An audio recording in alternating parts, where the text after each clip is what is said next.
I really don't agree with you of actually denigrating a particular stream of knowledge of social science. I think we need not do that in a Okay, now let's talk about a different topic. Now let's talk about social science as a knowledge system. I have serious problems with that. In fact, I have a slide which I presented this morning. One slide on the view of Indian history.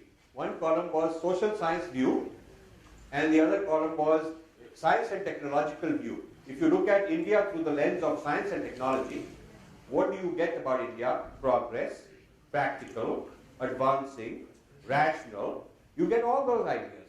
And about when you look at the scientific world. But social science is an imported Western colonized system for colonized Indians. There's not a single Indian model being taught in social sciences in this country. People in the morning were from social sciences complaining about it. And their professors require them to start thinking like them, so sort of parampara starts. These are Western models that have been brought by colonizers, and our people continue teaching them. And I think one of the serious problems of inferiority complex of Indians has been brought about by social scientists in this country. But, you know, I'm a scientist by training, and I don't think social sciences should be called science, first of all. It's some socialist propaganda. It is not science. Because, you know, science has to have a higher burden of proof and falsifiability and all those kind of things. And social science is a cartel with a certain consensus, and that consensus is created, and until another one replaces it, that consensus is propagated very blindly, and if you're a student, you better agree. I mean, there's very little dissent for a student possible. Okay, keep going. Yeah. No, further. Yeah. Well, keep going, I'll tell you where to stop. It's a table with two columns.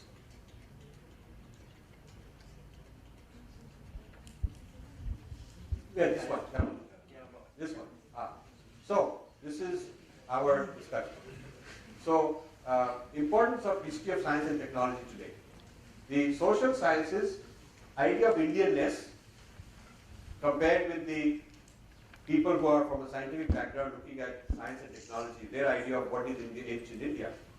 So, the social scientists would say this is mystical and otherworldly background, religious people, spiritual, that kind of a history of our people. And the history of science shows that there is a lot of rationality, innovativeness, and creativity. Goes to all the castes, not just anyone. Then the second point is that Indian civilization is frozen in time and backward until somebody comes to move us forward. So the theory of invasion, the invasion theory of India says we were first invaded by the Aryans who brought Sanskrit. Then the Greeks came with Alexander. I don't know why he's called the Great, he was a conqueror. So anyway, Alexander comes and we learn philosophy and mathematics. And this goes on, and then the Mughals come and we get chicken tikka and sitar. And then the British come and we learn, get cricket and railways. And now the Americans will bring us human rights. This is the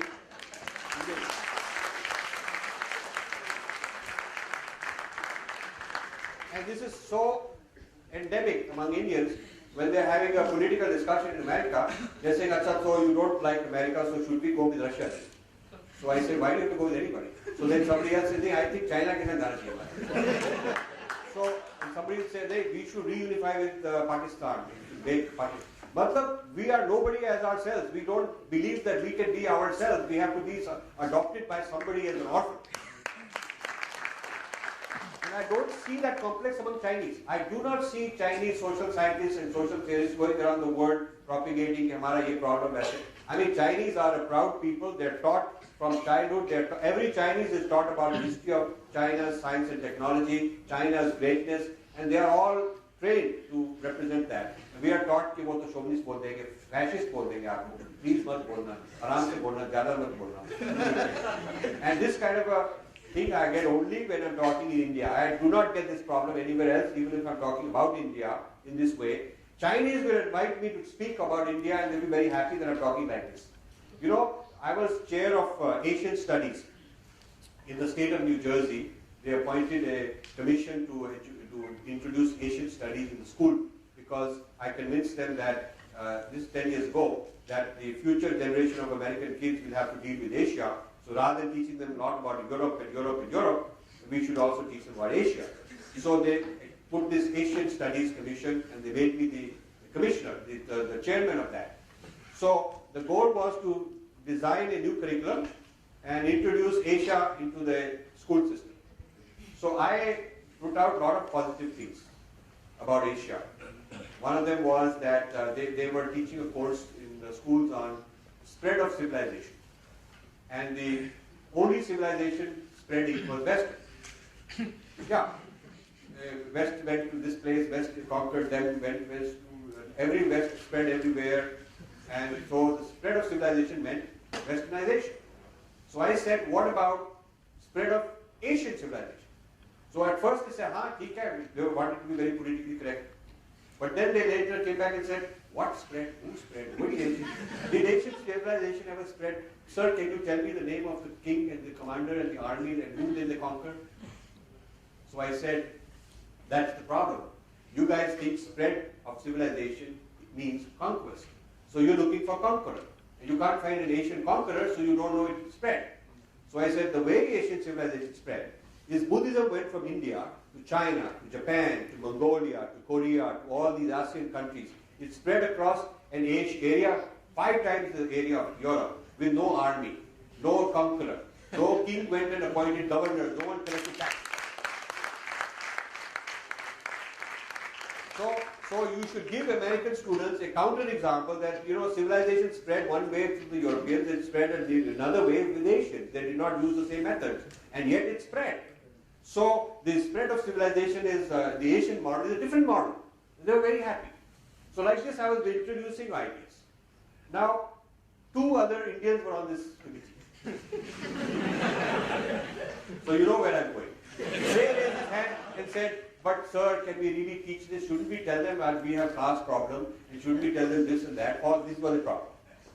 And I said that when they teach the contributions of Western civilization to the young school students, they're not talking slavery, they're not talking about all the kind of problems, they have Inquisition, whatever.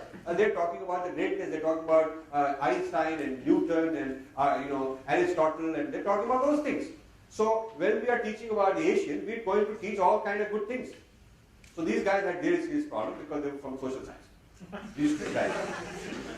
So I took, I had to bring white people to impress Indian past. So I took non-Indians on the committee on my side. I invited the Chinese, Japanese, Thai people, Vietnamese, these kind of people. I invited them to my house, and we had a nice talk.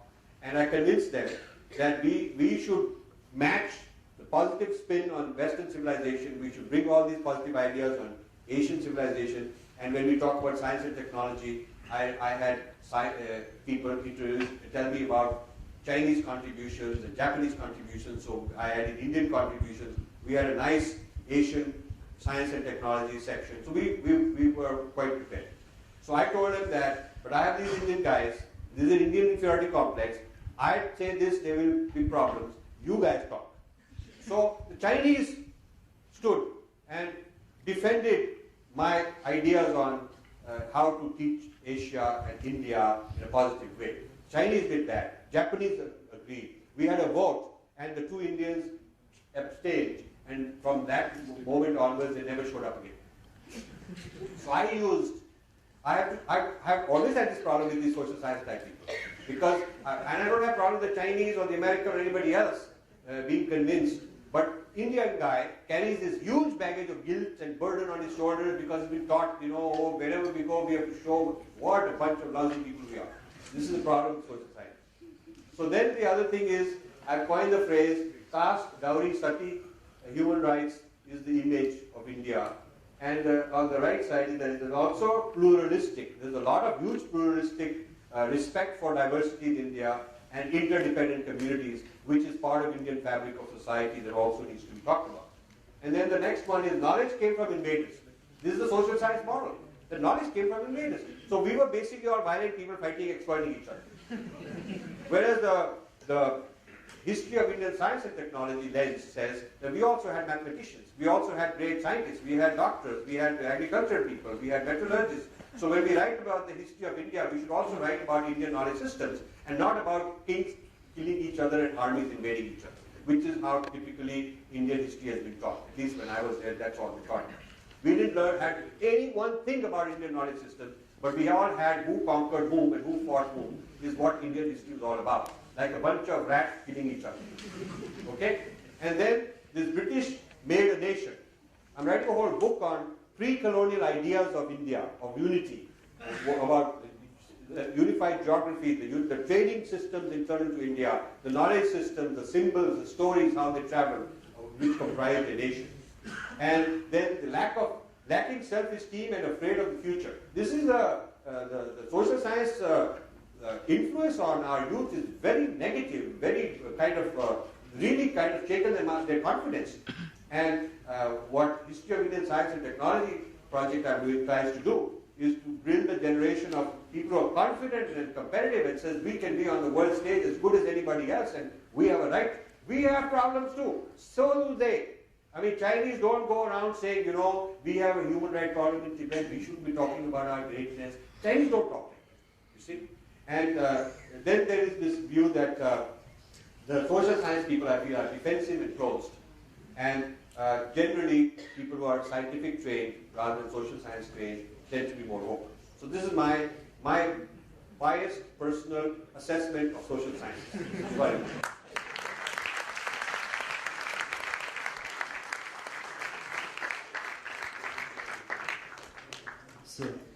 And thank you for being sportive. I need this kind of encounter for fun, you know, once in a while. So